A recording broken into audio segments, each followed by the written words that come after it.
Merci d'être fidèle au film du Baladeur au fil de l'eau. Voici mon troisième film sur le canal de l'Ourcq. Un canal est le fils et le clone d'une rivière, en l'occurrence ici la Marne et ses affluents. Un canal traverse des villes, des villages, des paysages ou des lieux qui méritent d'être observés, décrits et admirés. Bonne balade au fil de l'Ourcq et n'oubliez pas de vous abonner à ma chaîne qui vous fera découvrir de nombreux films sur les rivières et la Loire. Nous partons à proximité de la gare de Meaux. Puis nous allons marcher environ 24 km en passant à Villenoy, Trilbardou, Charmantray pour terminer à Clessouilly. Le canal contourne Meaux en faisant une large boucle sur les hauteurs.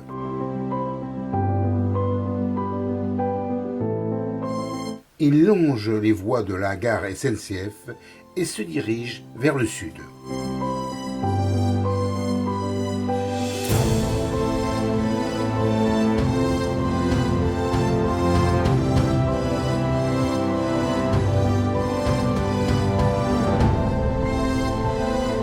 Il atteint Villenoy après avoir quitté Meaux en longeant le cours de la Marne, mais perché sur les hauteurs. Il passe dans une zone qui fut longtemps un port de marchandises et de pondéreux destiné à l'expédition vers Paris.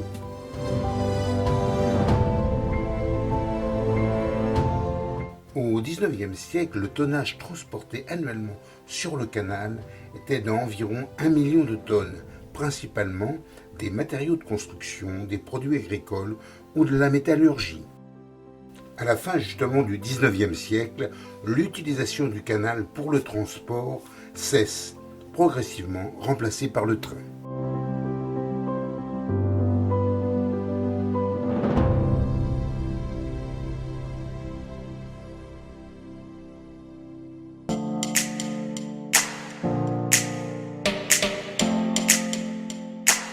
Villenoy était un peu la zone industrielle de Meaux.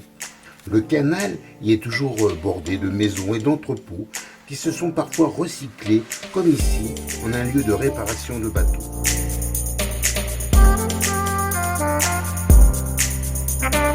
Nous atteignons l'écluse de Villenoy qui est automatisée. Les flûtes de transport sont encore utilisées pour des travaux sur le canal par la ville de Paris.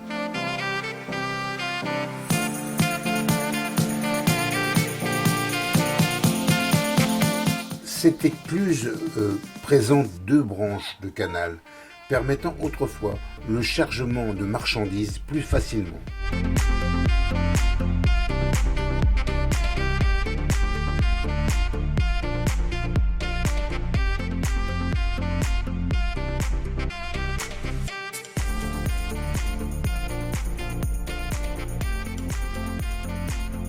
Nous passons sur le pont de la Sucrerie, nous rappelant qu'une sucrerie, construite en 1871, a produit du sucre de betterave durant 130 ans, avant de disparaître, remplacée par une zone d'activité.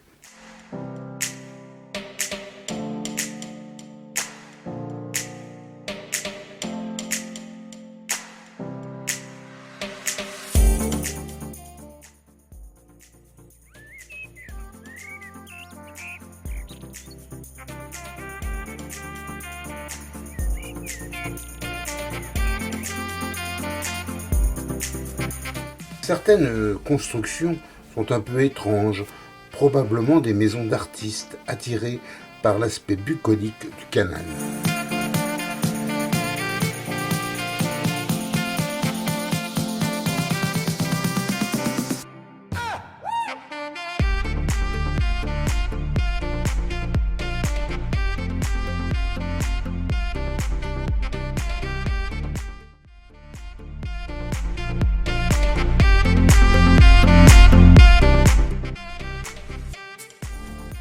Puis, quittant la zone urbaine, le canal traverse les zones agricoles, avec vue sur la vallée de la Marne au sud.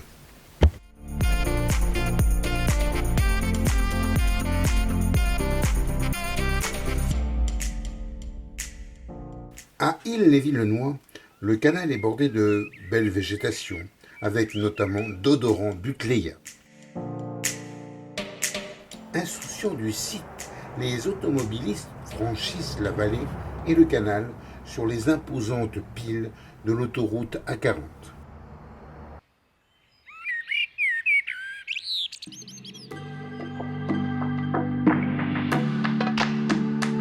D'anciennes sablières, dépôts détritiques sur la vallée sont en cours de réaménagement à Ille-les-Villenois.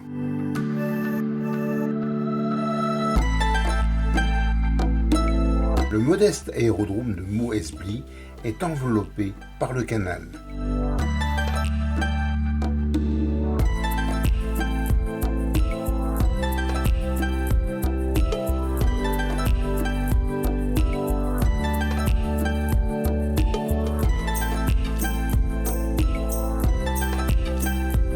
Longtemps, le halage par des animaux fut pratiqué sur le canal avant 1900, y compris des bateaux-postes avec des passagers qui ont fonctionné entre 1838 et 1850.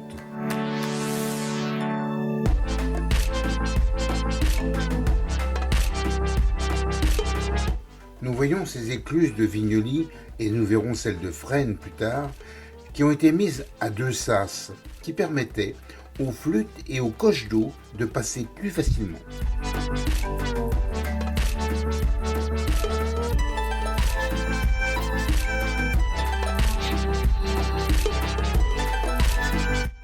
Le canal se dirige vers Trilbardou. Ici, il est encaissé entre une butte à l'est et la vallée de la Marne à l'ouest.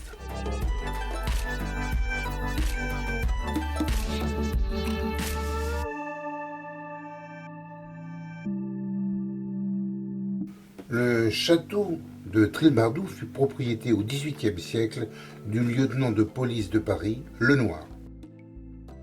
Un pont de liaison passe au-dessus du canal, vers le parc du château. L'ensemble est maintenant un centre de vacances pour la ville de La Courneuve. On ne peut passer à côté de l'usine élévatoire sans la visiter. Celle-ci est la propriété de la ville de Paris. Il s'agit d'une usine qui apporte un complément d'eau, le canal étant déjà alimenté par les rivières Ourcq, Thérouanne et Beuvronne.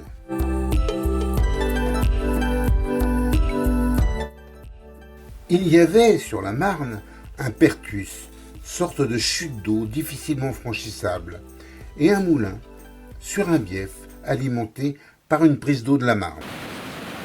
À partir de 1860, on décide de créer deux usines de relevage des eaux pour alimenter le canal et donc Paris en eau. On comprend en voyant cette chute d'eau l'impossibilité aux péniches bateaux d'emprunter la Marne. Ils utilisent donc ici le canal de Chalifert à proximité pour relier Meaux à Chalifert.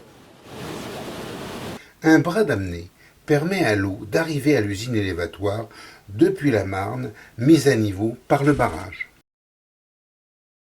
L'eau ensuite, ainsi dirigée, entre dans l'usine.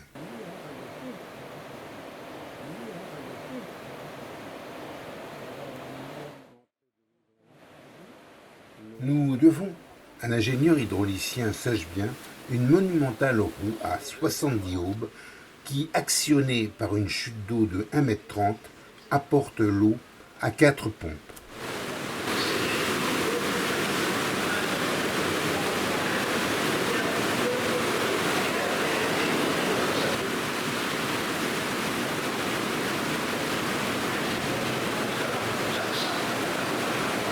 Un ensemble de 4 pompes volumétriques peut refouler jusqu'à 27 000 m3 d'eau par jour vers le canal.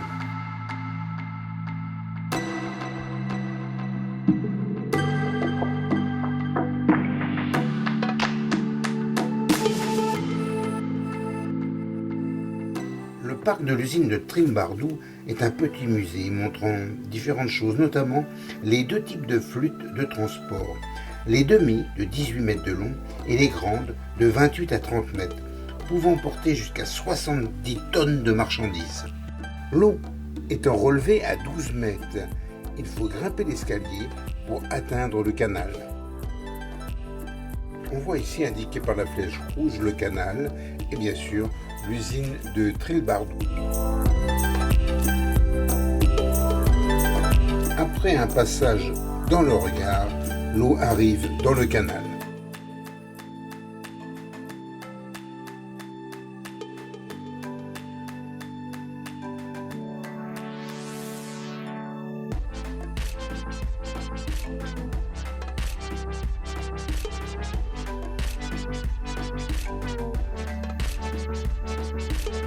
Puis le canal contourne le plan d'eau des Olivettes, ancienne sablière, pour atteindre Charmentray.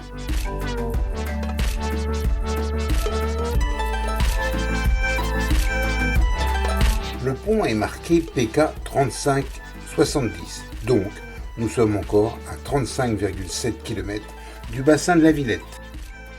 Une belle maison bourgeoise domine le canal. Elle aurait été habitée par Caroline Weber, actrice de la première moitié du XXe siècle.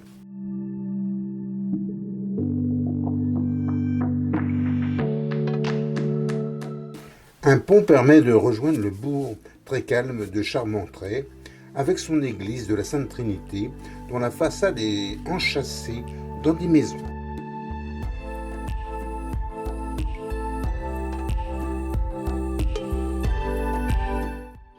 Le ruban d'eau continue entre plaine agricole à gauche et le mont de Précy à 70 mètres d'altitude à droite.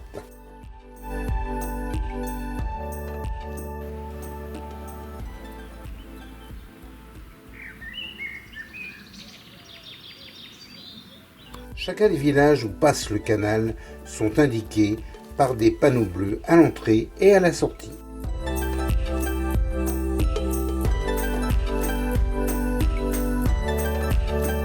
Précy-sur-Marne est traversée par une longue ligne droite avec vue sur la rivière Marne dont maintenant nous nous éloignons.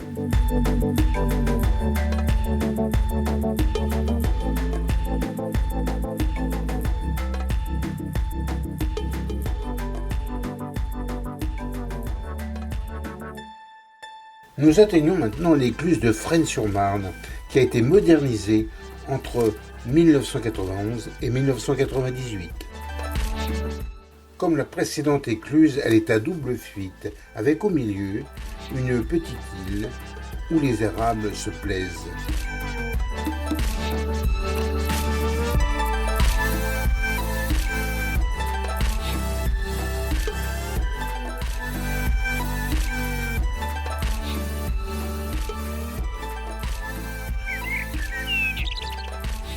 Des érables pourpres. Nous rappelons que les arbres ont pour but de stabiliser les rives. L'église de Saint-Sulpice est en pierre et briques, de style XVIIe siècle.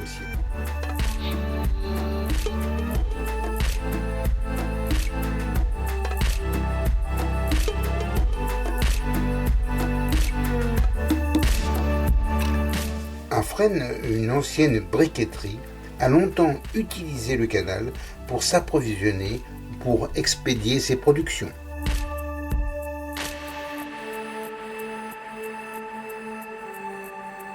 D'importants ouvrages routiers et des viaducs ferroviaires dominent la vallée, dans un secteur assez marécageux, les marais du Clocher, car ici passe la Beuvronne qui va se jeter un peu plus bas dans la Marne.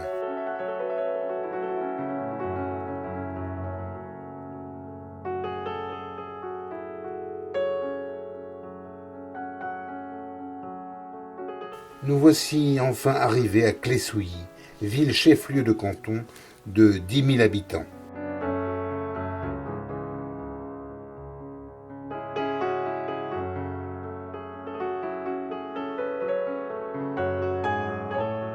Ici, le canal est longé à droite par un belvédère où il y a un cimetière et des propriétés bourgeoises. Depuis le port aux Perches, décrit dans un précédent film, nous avons déjà parcouru 80,7 km.